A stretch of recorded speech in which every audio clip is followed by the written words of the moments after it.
सभी आप सभी बड़े लोगों को मेरा नमस्कार है।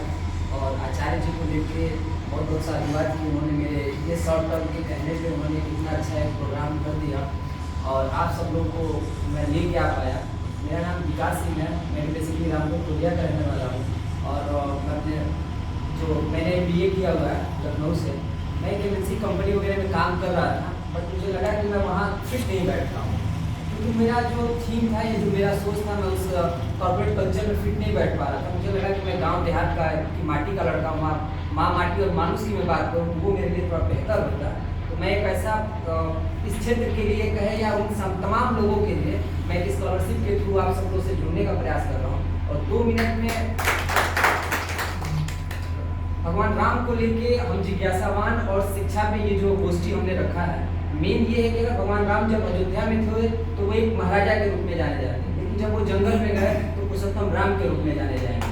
तो मेरा मेन उद्देश्य ये है कि आप सब लोग का जब साथ मिलेगा, सहयोग मिलेगा और इस पूरे भारत की बात करें तो ये जो चौथा स्तंभ है, इस चौथे स्तंभ पे ही सब कुछ टिका हुआ है।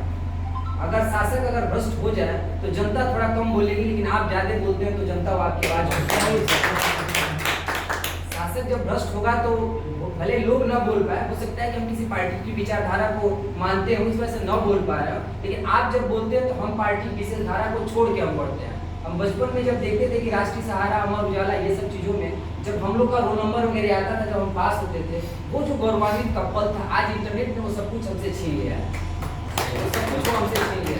वो जो पल रहता था कि गुरुजी आ रहे हैं, सर आ रहे हैं, जो हम लोगों ने आप लोगों से सीख सका। और मेरा भी जो बैकग्राउंड है, मेरी माता जी भी गवर्नमेंट में हैं और नौल सर मुझे तो जानते हैं। आप सब लोगों से कुछ लोगों से परिचय था, कुछ लोगों से जिनसे मेरा परिचय आज हो रहा है। मैं ये उम्मीद करता हूँ कि जब तक मैं और मेरा संस्कार रहेगा, आप सब लोग से ऐसे ही परिचय बना रहेगा। स्कॉलरशिप को शुरू करने का जो मेन पर्पज है, ये पर्पज किसी पैसे के लिए नहीं है, ये कॉर्पोरेट कल्चर के लिए भी नहीं है। ये पैसा या बनाने का कोई साधन नहीं इसको बनाना है। ये आपके माध्यम से ये उन तमाम समाज की उस अंतिम पंक्ति में खड़े उस लड़के तक पहुंचाना है जो सही में प्रतिभावान है, लेकिन वो आ नहीं पा रहा। इसको हम जिस वे में लेके चल रहे हैं, पैसा कहीं भी इसमें मायने नहीं रखता है। हम आप सब लोग से मिलकर, इसलिए हम इतना सब कुछ धीरे धीरे चीजें कर रहे हैं कि हम 3, 4, 5 जिलों की बात नहीं करेंगे, हम पूरा हिंदी भाषी भी बनना चाह रहे हैं। मतलब यहाँ से लेके कन्याकुमारी तक जो भी लड़के हिंदी शुद्ध बोलते हैं, पहले वो हमसे जुड़े, उसके बाद तो फिर हम अंग्रेजी में मिलेंगे। बनारस में जैसा कि गुरु जी ने बोला कि 49 और 69 और 49 को बता दीजिए, वैसे बनारस का एक किस्सा बता दें। मैं एक बार संकट मोचन मंदिर का दर्शन करने, वहाँ एक विदेशी पर्यटक आए और उन्होंने मुझसे पूछा कि वेयर इज मंकी टेम्पल। सोचिए कि जो हमारे आराध्य का मंदिर है, उसके लिए उनके भाव क्या है। हो सकता हो कि वो उस व्यक्ति की भी गलती ना हो, क्योंकि जिस चीज को हम अयोध्या मान रहे हैं, अगले लोग उसको अयोध्या माने या न माने, वो तो मेरे लिए आराध्य हैं।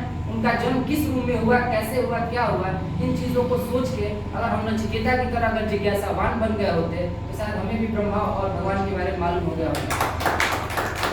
तो जब तक हम नचिकेता बनेंगे नहीं, एक रामेश्वरम से निकला हुआ एक छोटा सा बालक अगर जिज्ञासावान नहीं होता तो आज वो देश के लिए इतना बड़ा मिसाइल मैन का काम नहीं करता। एक मुंबई का रहने वाला एक छोटा सा लड़का जो आज सर सचिन तेंदुलकर के नाम से जाना जाता है, उसके माँ बाप ने उसकी जिज्ञासा और शिक्षा को लेकर नहीं पढ़े होते तो नहीं हो पाया। के मल्लेश्वरी से ऐसे लाखों नाम है आपके फील्ड में, हमारे फील्ड में, जिन्होंने बहुत मेहनत किया, लेकिन मेहनत करने के साथ साथ आप सब लोग का सहयोग बहुत जरूरी है।